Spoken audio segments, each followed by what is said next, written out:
Three generations of one family and their impact on St. Louis. That's next on City Corner.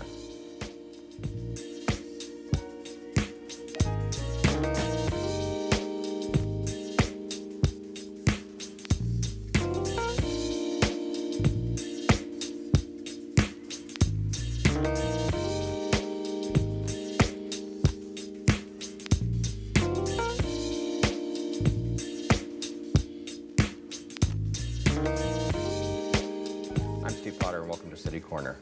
Oysters to Angus, three generations of the St. Louis Faust family. That's the book we're going to talk about today. Elizabeth Terry is the author, and she joins us now. Hi, Elizabeth. Hi, Steve. Good to see you again. Thanks for having me. I'm glad to be here. Oysters to Angus, that's the book.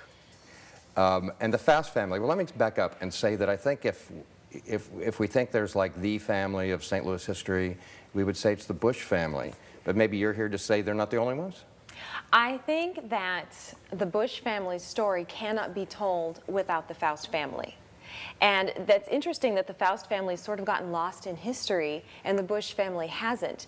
But the two were simultaneously important for a very long time. And connected. And connected. In more ways than business. Right. Right.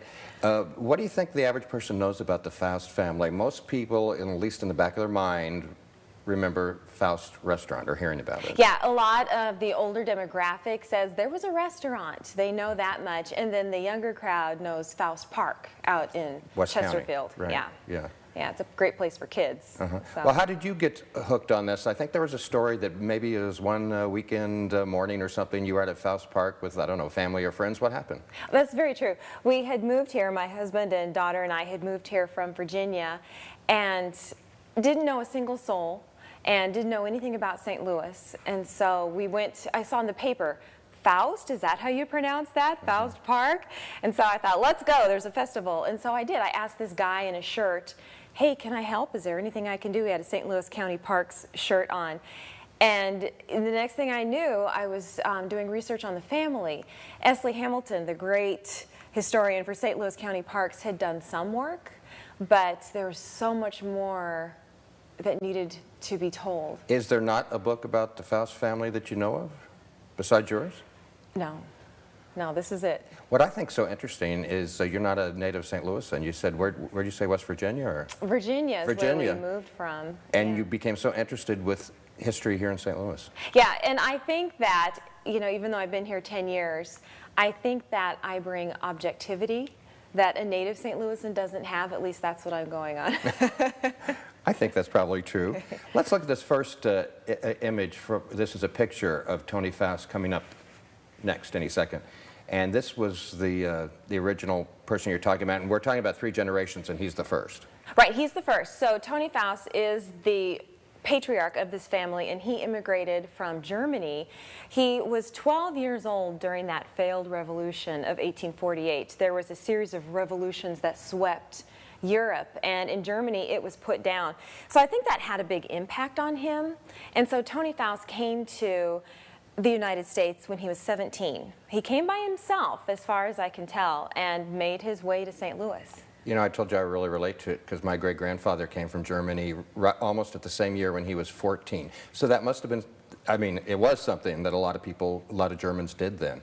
Oh, absolutely, absolutely. St. Louis went from this tiny, exclusive French village, and it was just teeming overnight with immigrants, and especially with Germans. And it was just this flood of humanity that St. Louis honestly couldn't handle at the time. Well, my great-grandparents were business owners, and so was he. Was that typical, or did all types of Germans come, or was it, you know, business people? All types of Germans came. Now, compared to the Irish, the Germans were a little better off. They had a little more money. They were, a lot of them in the surrounding area, Western Illinois and south of here in Washington, they were able to buy farm ground and farm. But those that stayed in St. Louis, a lot of them were business owners. But I don't want us to forget a lot of them weren't. Right. And a lot of them were just working class, and they were just glad to get a job in the brewery or wherever. And I always heard the story, you know, Missouri wine country, that a lot of Germans migrated there because the landscape reminded them of Germany. The hills, the mountains. That is so true, and it had been advertised as such. There was a guy in the 1830s, Duden, He came here and he wrote all about the landscape. He wanted this to be a second fatherland. And so a few smattering of Germans did come in the 1830s and 1840s before the huge crush came in the 1850s. So what was you described it as a French community, sort of, but can you describe what St. Louis was like in the 1850s, how much hustle and bustle there was, or commerce, or what downtown was like, or what can you tell me? I can tell you, to the sorrow of the native French, I can tell you that St. Louis was a rough place with this huge influx of not just Germans, but immigrants from all over the world, including Irish. St. Louis really wasn't equipped to handle this humanity, and so people were living on top of each other down on the riverfront and looking for jobs. Of course, as immigrants do, they found their footing, you know, very quickly and made their way, but it was rough.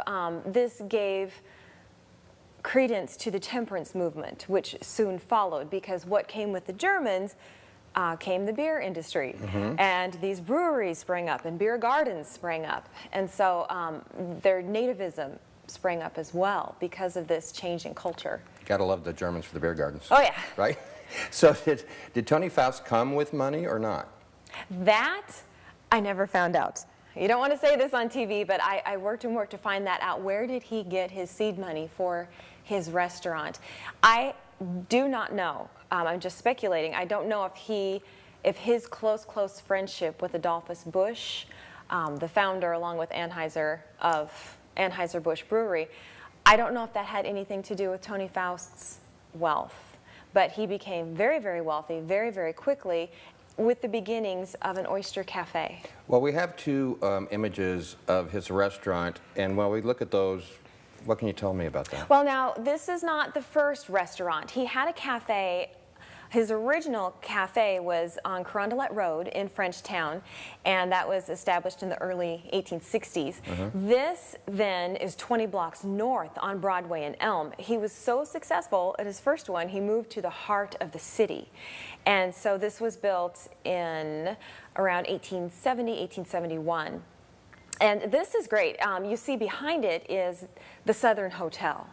And across the street was the Olympia Theater.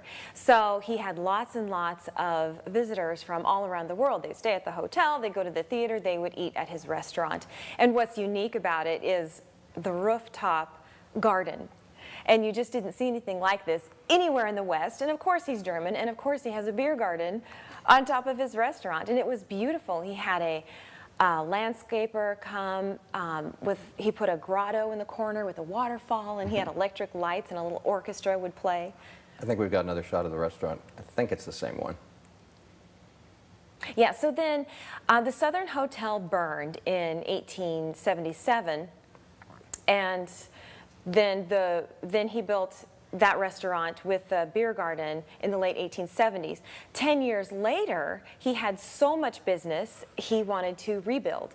And so he went all around Europe, and he had the means to do this. And he looked at kitchens, and he looked at architecture, and he came back, and in 1889, he built this on the same place there at Broadway and Elm. And frankly, I don't think anybody missed that beer garden when they were dining in the lap of luxury in this beautiful restaurant.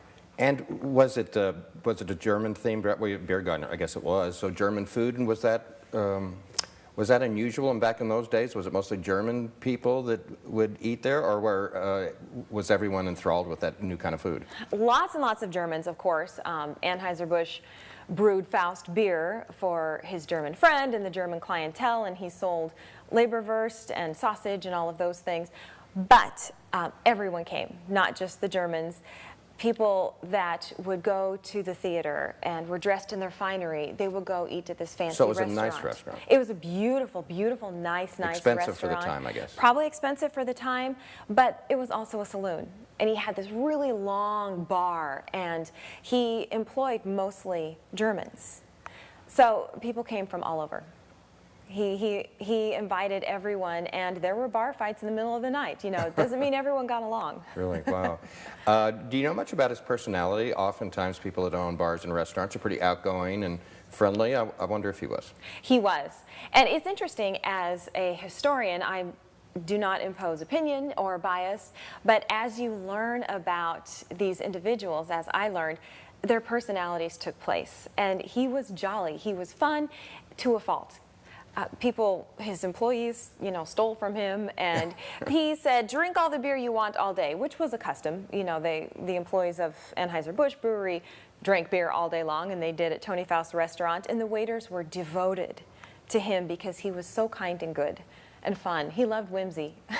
Let's look at another picture from the book, Oysters to Angus, and I think he had a restaurant, did he, at the World's Fair in St. Louis? He did. So August Lukau, he was a German immigrant also, and he had a great restaurant in New York City. So Tony Faust and Lukau went together to make Lukau Faust's restaurant at the World's Fair, and supposedly this was the largest restaurant in the world in 1904. The largest restaurant in the world? In the world, and I don't doubt that based on the numbers. It's seated with this indoor dining area, which was gorgeous, as you can see. With that and with the outdoor dining area and all the places to eat, it seated 5,000 people at one time, and they were serving 20,000 people a day. It was phenomenal. I find that really hard to believe. It's very true. And that many visitors came to the World's Fair. Mm-hmm. Oh, right, absolutely. Mm-hmm. So I guess that one was just there I guess the World's Fair was up 2 years, maybe, something like that? I think more than that. Was it more than that? 3 or 4, yeah. Well, maybe a couple of years. Well, how did Tony Faust first come in contact with the Busch family? Do you know? I do not know. I do not know how Tony Faust and Adolphus Busch met, but they were very, very close, and their families did everything together. They traveled the world together, and the Fausts were frequent visitors at the Busch residence back in Germany. And when they moved to Pasadena, they started the Rose Bowl because of their rose garden. The Fausts would travel out there and visit. So they were very, very close. And we'll talk about this later, but there were a couple of marriages that connected the families eventually. Yes, their children. Are there still Fausts around in St. Louis? Not related to this particular family. No, they live on the East Coast, and I just was so lucky to get to know the grandchildren of the... Well, I knew there was at least one woman, I think the granddaughter of the grandson of Tony Faust, that you got to know. Do I have that right? Right, yes. And she lives on the East Coast, and they were very forthcoming with information. They felt so good to have their family being researched like this, as you or I would, too. And so it was just really a lot of fun. Because it hasn't really been done. Hasn't been done. It's hard for a historian these days to find something that hasn't been researched, well, to find original I want to talk to you material. more about this, but what did you ever think when you're going to write this book that you might be writing about a family that people didn't really know, or because they weren't really familiar with the name, they might not care about them? Did that even cross your mind? No. Okay. And I tried to write it in a way, my sister hates history, and I tried to write it, I thought, if I can make this interesting for her, I'll make an interesting book. Well, so because they are interesting. All right, well, we're going to pick up on this interesting conversation in just a couple of minutes. We'll be back with more City Corner and Elizabeth Terry, her book about the Faust family of St. Louis. We'll be back.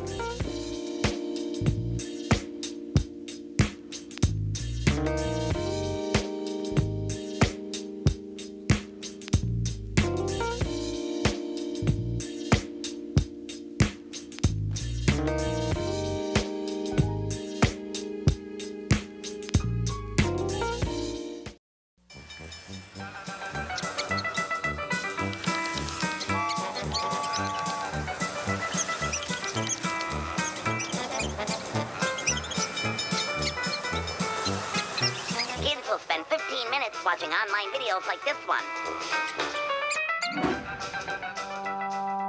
Brushing for 2 minutes now can save your child from severe tooth pain later.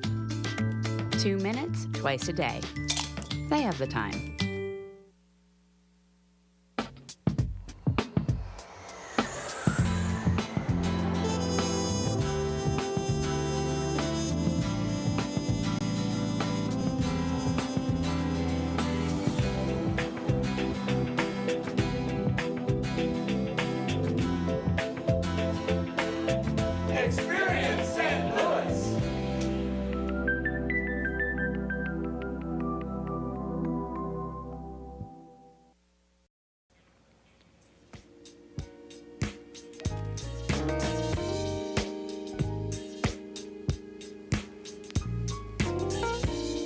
I'm Steve Potter. Welcome back to City Corner. We're talking today to Elizabeth Terry. She has written the book, Oysters to Angus. And what does that mean exactly? It's about 3 generations of the Faust family. And the first generation, Tony Faust, was known as the Oyster King because of the oysters he sold in his restaurant. The third generation, Lester Faust, had Angus cattle on his farm, which is now Faust Park. Right. Oysters to Angus. I get it. Okay, so we talked about Tony Faust, and he was the first generation of the Faust family to come to St. Louis sometime in the 1850s. Did very well in his businesses, his restaurants. He had several, as we talked about. And we have a picture now from your book, and this is Tony Faust's son, Edward. Yes. So, Yes. Did he have other siblings? He did. He had 2 siblings, a brother and a sister. I focus on Edward because he follows the family line of the 3 generations, and he's the one that married into the Bush family. So who did he marry? He married Adolphus Bush's daughter, Anna Louise Bush. So this must have been a society of marriage back then, because Tony Faust was prominent, the Bushes were prominent. This must have been a society affair, huh? Oh, very much so. Even the Post-Dispatch and the Globe Democrat, you know, these types of newspapers that weren't German newspapers were talking about the union of these 2 influential German families. Right. And I think you make the point in your book that, as you say, you're talking about 3 generations, Tony, Edward, and then Lester, who we'll talk about a little bit later. But they each were unique, sort of, I guess, in their philosophies or what they did, or you make a point about that. Yeah, Tony Faust was proudly German. And the Germans of his day, Tony Faust, Adolphus Bush, of that set, they really weren't accepted into high St. Louis society. Edward, the son, though, he turned his back on that German heritage. You know, a lot of second-generation immigrants do. They're children of the parents. They're embarrassed when the parents have those thick accents from the home country. Are you embarrassed about your parents anyway? Anyway, that's exactly right. But he, I think he was savvy because, you know, World War I was on the horizon, and he had turned his back on that strong German identity, and it probably was good for him to miss out on some of that discrimination that came to Germans during World War I. So let's take a look at this next shot, and this is Anna Bush Faust? Oh yeah, there she is. That is the spouse. So Tony Faust and Adolphus Bush were close friends, and then their children, Anna, that you see here, and Edward Faust, married. So now the 2 families are truly combined. And I don't know, what do you know about family dynamics? Was it one big happy family? It was at first, but then Edward turned his back, really, on his German heritage, and that meant the Bush family. That meant South Side St. Louis, because he and Anna lived and started their family on the brewery grounds of Anheuser-Busch. And he was working at the brewery, but then he moved to the West End, which was more of the American Would that be neighborhood. our next image of Portland Place? Yes, yes. So we now call it the Central West End, but then it was the West End because that was the edge of town, and that's where the Americans lived. It's north of Forest Park. The house is still there, I'm sure. Oh, the house is still there. I got to go in. It's very lovely. Tell me about it. Look at that place. The family that lives there really did a good job of maintaining the home and its integrity, and at the time it was just unbelievably fancy. Well, Portland Place was the place for a long time. Yes, and Westmoreland Place. The 2 places were I guess they were private streets back then, weren't they? private streets, yes. And this was the suburbs, and so they had sewage, they had electricity, they had cable lines. And that was a big deal back then. Absolutely, and they had fresh air, which the city didn't offer. Right, because at the time, too, that's when St. Louis had that terrible problem with air quality because of The coal. industry or whatever it was, Yes. right? Yes, yes. And so to have the leisure time to take the transit out to the suburbs was only for the rich. This next picture we have is a group of guys, and I think you call them the posse? Yeah, they were. They were in a posse. So in Edward's quest to become more Americanized and living in the neighborhood that he lived in and turning his back on the German South Side and on the brewery, he established himself in the society that shunned his father and his father-in-law. And the streetcar strike of 1901, 1902, 1901, I believe, it was a part of the city wanting to do better for the upcoming World's Fair, wanting to get its services in order. And so the streetcars needed to be updated and upgraded. And so there were strikers with all of this going on. The workers felt things were unfair, and it became violent, those strikers and those protesters, and they were throwing dynamite on the streetcar lines, and there were gunshots everywhere. And so the sheriff said, we need to put together a posse, and it's going to be from the better elements of St. Louis. And because he lived where he lived and he hobnobbed with whom he did, Edward Faust became part of the sheriff's posse. And what's interesting is his job was to put down those strikers who were mostly South Side Germans. I got to ask you something, Elizabeth, something you've mentioned a couple times about Edward, you know, turning his back on his German heritage, and I totally get the psychology behind that. Yeah. But do you have any insight on, I mean, did that devastate his father? Did that insult the Bushes? You know, his father died in 1906, so he really did, he might have seen Edward's thought process, but before he moved, he really was gone before most of it took place. The Bushes were devastated. That is where the unraveling of those ties began. This next one we have is the grandson of Tony Faust, and it's an interesting spelling of his name. It's pronounced Lester, but it's actually about eight letters long. Yeah, it is. Right. But it is pronounced German Lester. spelled, yeah. Yeah. So tell me about the grandson here. Well, this is Lester Bush Faust, and I never did understand why he wanted to be a farmer. We know that he grew up in one Portland place. Because he's the one that moved out to what's now Faust Park. Exactly, but he did, and his parents purchased him this farm and basically gave it to him, and so that's all he ever wanted to do in life. And it was way out in the wilds of St. Louis County at the time. That was a fur piece, as they say. Yeah. from St. Louis back then. Right, right. And it was gorgeous. It was overlooking the Missouri River. And so around 1920 is when he began his farm.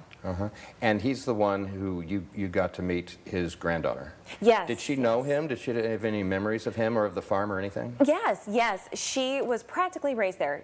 She spent so much time out on her grandparents' farm. And so I just followed her around Faust Park, and I watched her face as she told me all these stories about her grandparents and what the farm was like, and fun little games that she played with her grandparents. And just those memories came to life, and these people came to life as she told me about it. Do the Bush family and the Faust family have any connection these days at all? No, not really. Through the granddaughter, she did reach out to Trudy Valentine Bush, great, well-known St. Louisan, and she did give some information. And so wounds are healing at this point. I see. They don't get together for family dinners They don't, or no. anything like that. We have a shot now of the big house. What's the big house? The big house is the main house that was built on the farm, which is now Faust Park, for Lester and his wife. This is the second house on the property. She felt the first one was just too small. And so this is the... Tom Barnett was the architect, and you see this Pueblo revival style. Seems like a really unusual style for here. There was a revival of interest in the American Southwest at this time, so perhaps that's where this came from. And she, in the 1920s, she and Lester lived there with their servants, maids, cooks, and they had two little girls, little bitty girls. I like how you say cooks in plural. Yes, yes, yes. They had a whole staff. And she felt that this house was just too small for everyone. And so they had a little house, a little guest house built to the left, of the left side of the picture, built, and that's where their two little daughters lived with their nannies. Wow, that's something. Swastika Farms is next. I can't, that's, boy, you wouldn't name it Swastika Farms today, would you? No, no, you definitely wouldn't. So you see Olive Boulevard, it was Olive Street Road at the time, and through the entrance gates you see the big house, and these entrance gates are still there but much, much, much smaller. And yeah, you see that flag of the swastika, and he named this because of the Hopi and the Pueblo Indian. It's the broken cross pattern of the American Southwest Native Americans, and so it was beautiful and fitting. And he emblazoned this swastika on everything, on his cutlery, on playing cards. He had swastika brand flour. You know, just the other day, I can't remember where I was, I noticed it on the front of an old building that looks like a swastika, but it's what you're talking about. In an old building somewhere in the city of St. Louis, I noticed it. Right, you know, and it's such a shame. And of course, by the mid to late 1930s, he needed to change the name of his farm. Okay. Last image we have to look at, I think, is the sign to Faust Park. Yeah, so I encourage everyone, after you've read the book, after you've learned about this family and walked in their footsteps through the history of St. Louis and learned about the farm and what it was like and the people that lived there and worked there, to go visit Faust Park. And If you've never been there, what would you say you should notice when you go? I think you'll notice how vibrant it is and how much of the farm remains. People might not realize that the farm buildings are still there, and that is open to the public. Go to the farm side beyond the historical village and walk through those buildings. Today it's the community music school, but it's full of life today, and it was full of life then as well. What was the most interesting thing to you about doing all this research and learning about the Faust family and their history in St. Louis? What jumps out at you? What was really moving for me, besides meeting all these wonderful people and doing these great interviews, you know, as I researched this family and I learned all about them and I put meat on the bones, if you will, I finally went to Bell Fountain Cemetery, and this was when the manuscript was almost finished. I finally got out there because that's where the entire family is buried. And by then, they were just such a part of my soul. It seems I knew this family in and out, and their personalities and who they were and what they meant to St. Louis.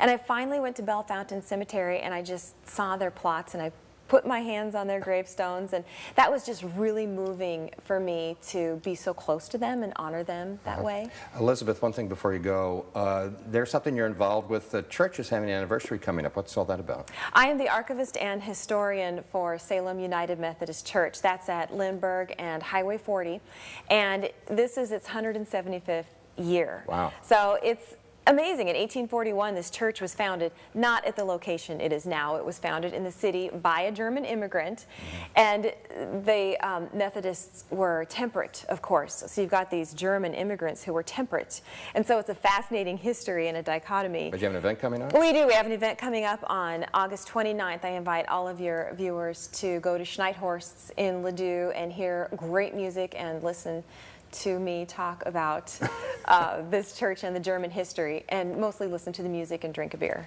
Well, it'll be a lot of is fun. Is beer an important element in this? It is. Do you have a German background, or what's your fascination? German Russian. Yeah. Honestly, it's just because of my Faust research that I know so much about the Germans in St. Louis. And are you going to continue on? Should we look for maybe another historical book of some sort from you down the road? Or? Yes, it's in the works. All right. Well, thank you so much. Oysters to Angus. It's a story of the Faust family in St. Louis from Bluebird Publishing Company. You can go to eterryhistory.com to find out more about that. Can you find it at bookstores too? Or? Really go to Faust Park, and you'll be able to get it in the Butterfly House. Elizabeth, you're so passionate about it. Thanks for coming and talking. Thank you for having me. You bet. That's all the time we have for this edition of City Corner. I'm Steve Potter. Thanks for watching, and I hope you'll join us next time. Bye.